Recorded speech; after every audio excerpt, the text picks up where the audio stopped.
Chombal ഹാർബറിലേക്ക് Taurus ഉൾപ്പെടെയുള്ള വലിയ വാഹനങ്ങൾക്ക് സുഗമമായി യാത്ര ചെയ്യാൻ മീത്തലെ മുക്കാളിൽ അടിപ്പാത നിർമ്മിക്കണമെന്ന ആവശ്യത്തിൽ ഹാർബർ എഞ്ചിനീയറിംഗ് ഡിപ്പാർട്ട്മെന്റ് ഇടപെടണമെന്നാവശ്യപ്പെട്ട് പ്രതിഷേധം. മീത്തലെ മുക്കാളിൽ അടിപ്പാത ആക്ഷൻ കമ്മിറ്റിയുടെ നേതൃത്വത്തിൽ ചോമ്പാൽ ഹാർബർ എഞ്ചിനീയറുടെ ഓഫീസിന് മുമ്പിൽ ധർണ നടത്തി. ചോമ്പാൽ ഹാർബറിലേക്ക് ടോറസ് ഉൾപ്പെടെയുള്ള വാഹനങ്ങൾ യഥേഷ്ടം യാത്ര ചെയ്യാൻ പറ്റുന്ന രീതിയിൽ മീത്തലെ മുക്കാളിയിൽ അടിപ്പാത നിർമ്മിക്കാൻ ആവശ്യമായ ഇടപെടൽ ഹാർബർ എഞ്ചിനീയറിംഗ് ഡിപ്പാർട്ട്മെന്റിന്റെ ഭാഗത്തു നിന്നും ഉണ്ടാകണമെന്ന് ആവശ്യപ്പെട്ട് മീത്തലെ മുക്കാളി അടിപ്പാത ആക്ഷൻ കമ്മിറ്റിയുടെ നേതൃത്വത്തിൽ ചോമ്പാൽ ഹാർബർ എഞ്ചിനീയറുടെ ഓഫീസിന് മുമ്പിൽ ധർണ നടത്തി. ധർണ വടകര ബ്ലോക്ക് പഞ്ചായത്ത് പ്രസിഡന്റ് പ്രീതി മോഹൻ ഉദ്ഘാടനം ചെയ്തു. എം വിജയപ്രകാശ് അധ്യക്ഷത വഹിച്ചു.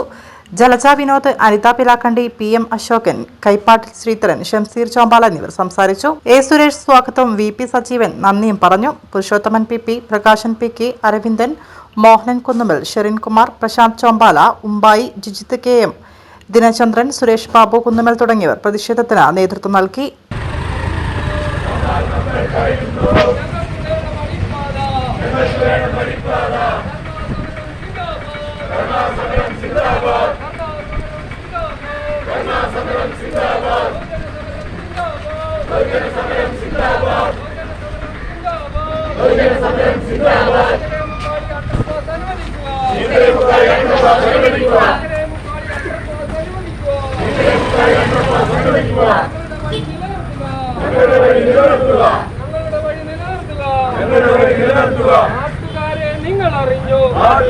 നിങ്ങൾ അറിഞ്ഞോ ചോമ്പാൽ ഹാർബറിൽ റോഡില്ല.